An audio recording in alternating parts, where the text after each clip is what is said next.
Ang pelikula ay nagsisimula noong 1814 habang ang ilang mga miyembro ng tripulante ng isang French merchant ship ay naglalayag patungo sa isla ng Elba. Ang unang opisyal ng barko na si Philippe Danglars ay tutol sa ideyang ito. Ngunit ang kapitan ng barko ay nasa coma at nangangailangan ng agarang medikal na tulong. Ang Elba ay ang mismong isla kung saan ipinatapon si General Napoleon Bonaparte ng Pransya. Ang mga tropa ng Britanya ay nagbabantay sa isla 24 na oras at pinapaputukan ang sinumang lumapit dito. Sa kabila ng malinaw na panganib, dumating sa pampang ng isla sina Edmond Dantes, ang pangalawang opisyal ng barko, at si Fernand Mondigo, ang kinatawan ng kumpanya ng barko. Hindi masyadong gusto ni Fernand ang ideyang ito, ngunit desperado si Edmond na tulungan ang kanilang kapitan. Sinalubong sila ng mga sundalong Ingles na nagpakawala ng mga warning shots. Bago pa lumala ang sitwasyon, dumating si Napoleon mismo sa dalampasigan. Ginamit niya ang kanyang impluensya upang iligtas sina Edmond at Fernand mula sa mga sundalo at nag-alok ng tulong medikal para sa kanilang kapitan. Kinagabihan,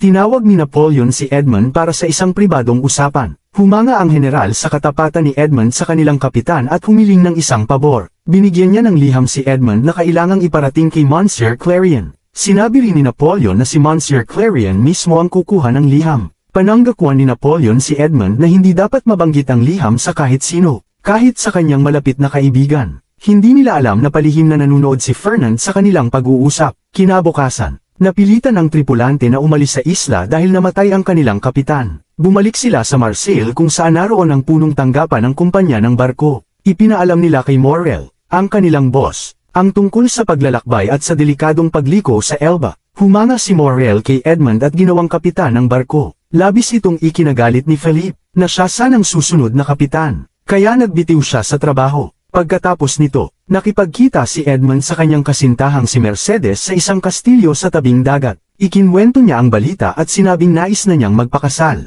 kahit na wala siyang maraming pera o magarang singsing. Sa kagalakan ni Edmond, gumawa si Mercedes ng singsing mula sa sinulid bilang simbolo ng kanilang tunay na pag-ibig. Ngunit si Fernand, na naroroon din, ay hindi natuwa sa tagumpay ng kaibigan. Dahil sa inggit, nalasing si Fernand at ibinunyag kay Philippe ang lihim tungkol sa liham. Maaaring makasuhan si Edmond ng pagtataksil sa gobyerno ng Pransya. Sa sumunod na eksena, kumakain si Edmond kasama si Mercedes at ang ama nito. Masaya silang lahat sa pagka-promote ni Edmond. Ngunit biglang dumating ang mga sundalo ng hari at inaresto siya. Dinala si Edmond sa punong mahistrado na si J.F. Villefort. Tinanong ni Villefort si Edmond tungkol sa liham, at sa pag-amin ni Edmond, ibinigay niya ito sa mahistrado. Nabasa ni Villefort na naglalaman ito ng impormasyon tungkol sa posisyon ng mga sundalong Ingles sa Elba, na maaaring makatulong kay Napoleon na makabalik sa mainland France. Nang tanungin kung kanino ang liham, sinabi ni Edmond na para ito kay Monsieur Clerion, na hindi niya kilala. Lingid sa kaalaman ni Edmond, si Clerion ay ama ni Villefort, na isang taga-suporta ng lumang rehimeng Bonaparte.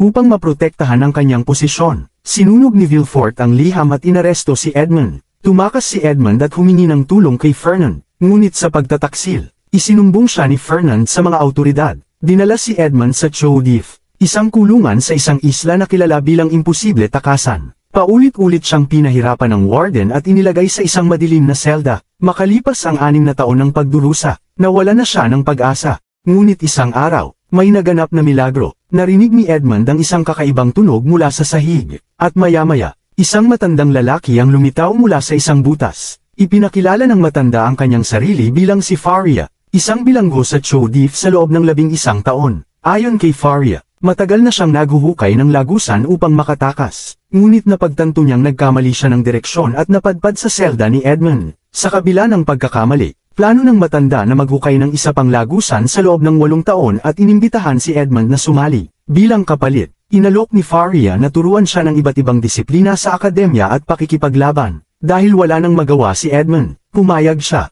Habang lumilipas ang mga taon, ginugol ni Edmond ang karamihan ng kanyang oras sa selda ni Faria. Hinihigop ang bawat piraso ng kaalamang ibinabahagi ng matanda, upang maiwasan ang mga bantay. Lumulusot siya sa lagusan pabalik sa kanyang selda 2 beses, isang beses kapag nagdadala ng pagkain ang mga bantay at pangalawa kapag kinokolekta ang timba ng dumi. Sama-sama nilang hinuhukay ang lupa at nilalagay ito sa timba ng basura. Alam nilang hindi ito sisilipan ng mga bantay dahil sa pagkadiri. Isang araw, ibinahagi ni Edmond ang kanyang kwento kay Faria. Ikinwento niya kung paano siya pinawalang sala ng mahistrado ngunit kalaunan ay inaresto rin. Naalala rin niya kung paano sinunog ng mahistrado ang liham nang malaman nitong para ito kay Monsieur Clarion. Iminungkahi ni Faria na may malalim na dahilan kung bakit sinira ng mahistrado ang ebidensyang maaaring magdala ng kaso ng pagtataksil. Sa pag-iisip ni Edmund, napagtanto niyang si Monsieur Clarion ay ama ng mahistrado at dating colonel sa hukbo ni Napoleon. Napansin ni Faria ang lumalaking pagkaunawa ni Edmund sa komplikadong mundo ng politika.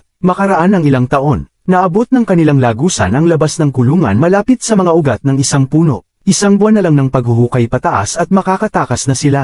Ngunit naganap ang isang trahedya, bumagsak ang lupa sa ibabaw ni Faria at nasugatan siya ng malubha. Bago siya bawian ng buhay, isiniwalat ni Faria kay Edmund ang tungkol sa kayamanan ng pamilyang Spada na nakatago sa isang isla na tinatawag na Monte Cristo malapit sa baybayin ng Italia.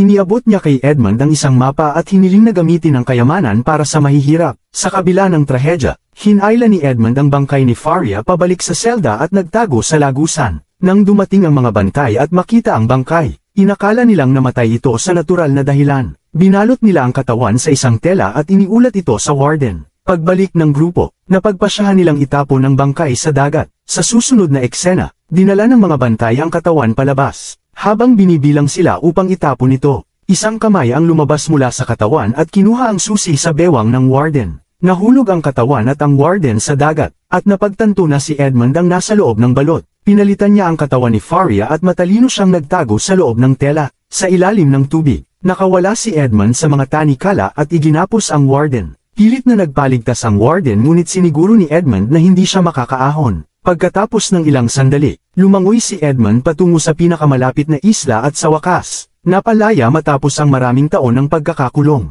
Ilang linggo ang lumipas at nakabalik si Edmund sa Marseille. Binisita niya si Ginoong Morel, ang dating may-ari ng kumpanya ng barko. Dahil sa pagbabago ng kanyang anyo, nagpakilala siyang kaibigan ni Edmund at nagtanong tungkol sa pamilya nito. Malungkot na ibinalita ni Morel na nagpakamatay ang ama ni Edmund matapos akusahan ang kanyang anak ng pagtataksil. Ipinaliwanag niyang ang mahistrado ang nag-utos ng pag-aresto at na-promote ito bilang punong tagayusig sa Paris. Nabanggit din ni Morel na pinatay ang ama ng mahistrado. Mas lalong nasaktan si Edmund nang malaman niyang si Mercedes, ang kanyang kasintahan, ay nagpakasal kay Fernand at lumipat sa Paris. Pinupukaw ng matinding pagnanais na maghayganti, nagpasya si Edmund na magtungo sa isla ng Monte Cristo. Kumuha siya ng isang katulong at, gamit ang mapa ni Faria, nagsimula silang maglakbay. Pagkalipas ng ilang araw at gabi ng paghahanap, natagpuan nila ang kayamanang itinago sa isang kuweba. Ang yaman ay binubuo ng napakaraming ginto at mga kahon ng alahas na tila walang katapusan. Kinuha nila ang makakaya at nagtungo sa Paris. Habang lumilipas ang mga buwan, itinayo ni Edmund ang kanyang pagkatao bilang Count of Monte Cristo. Bumili siya ng isang marangyang ari-arian sa gitna ng lungsod at nagdaos ng magagarbong salo-salo. Iniimbitahan niya ang mga kilalang pamilya sa lungsod, kabilang sina Villefort, ang mga Danglars, at ang mga Mondigo, ngunit hindi kailanman dumalo si Mercedes at ang kanyang dating kaibigan. Nalaman ni Edmund na lubog sa utang ang mga Mondigo dahil sa pagsusugal ni Fernand. Pinabili niya sa kanyang mga tauhan ang pinakamalaking bangko sa Paris at pinilit ang mga kumpanya ng pagpapadala na itigil ang pakikipagnegosyo sa mga Mondigo. Makalipas ang ilang linggo, nalaman ni Edmund na may anak sina Fernand at Mercedes na nagngangalang Albert. Bagamat nasaktan, ginamit niya ang pagkakataong ito. Inutusan niya ang kanyang mga tauhan na pekain ang pagdukot kay Albert at siya mismo ang nagligtas sa bata. Dahil dito, nagtiwala ang pamilya Mondigo kay Monte Cristo. Nagdaos si Fernand ng isang salo-salo para sa kaarawan ng anak at inimbitahan si Monte Cristo. Dumalo si Edmund, ngunit hindi siya nakilala ng iba dahil sa kanyang pagbabago. Gayunpaman, nakilala siya ni Mercedes sa maliliit na kilos, tulad ng pag-ikot ng kanyang buhok. Nilapitan siya ni Mercedes at hinarap, ngunit iginiit ni Edmund na patay na si Edmund Dantes. Hindi niya napansin na hindi binanggit ni Mercedes ang buong pangalan ni Edmund. Isang bagay na kaunti lamang ang nakakaalam. Lumipas ang linggo at nagplano muli si Edmund. Sinadya niyang ipaalam kay Villefort na natagpuan niya ang kayamanan ng Spada at ipinapadala ito sa Marseille. Ibinahagi ni Villefort ang impormasyon kina Fernand at Philippe. Alam ni Edmund na pagtataksila ng dalawa ang isa't isa. Nang dumating ang barko, nagtangka si Philippe na kunin ang yaman para sa sarili ngunit agad siyang nahuli ni Edmund kasama ang pulis. Si Philippe ay inaresto at ibinilanggo. Kalaunan, hinarap ni Edmund si Villefort sa isang pampublikong paliguan. Tinanong niya kung bakit nagsinungaling ito kay Mercedes. Sinabing binitay si Edmund. Nagulat si Villefort ngunit mayabang na inamin na pinilit niyang patayin ang sariling ama at inutos kay Fernand na patayin ito. Hindi alam ng mahistrado na naririnig siya ng mga pulis sa likod ng kortina. Siya ay inaresto sa salang pagsasabuatan upang patayin ang sariling ama. Dumating si Mercedes sa bahay ni Monte Cristo at ipinahayag na alam niyang si Edmond siya.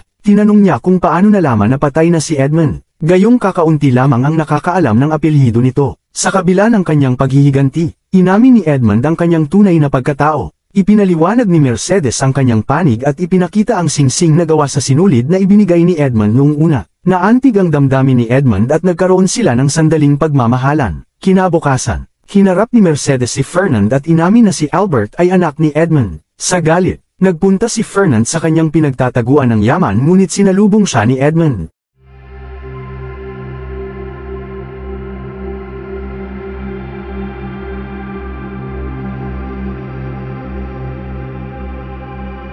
Nagulat si Fernand ngunit agad siyang umatake gamit ang espada. Madaling naitaboy ni Edmond ang mga atake dahil sa kanyang mga taon ng pagsasanay. Nang malapit nang mapatay si Fernand, dumating si Albert at hinarang siya. Kasunod si Mercedes na isiniwalat ang katotohanan tungkol sa pagkatao ni Albert. Sa pagkasira ng loob, muling umatake si Fernand ngunit nauwi ito sa isang matinding duelo kung saan nataga ni Edmond si Fernand sa puso. Pagkalipas ng 3 buwan, bumalik si Edmond sa Choudif upang magbigay pugay sa kanyang mentor. Binili niya ang kulungan upang tiyakin na wala nang makakaranas ng parehong kalupitan. Ginamit ni Edmond ang yaman para sa kabutihan ng sangkatauhan, tulad ng ipinayo ni Faria bago ito pumanaw.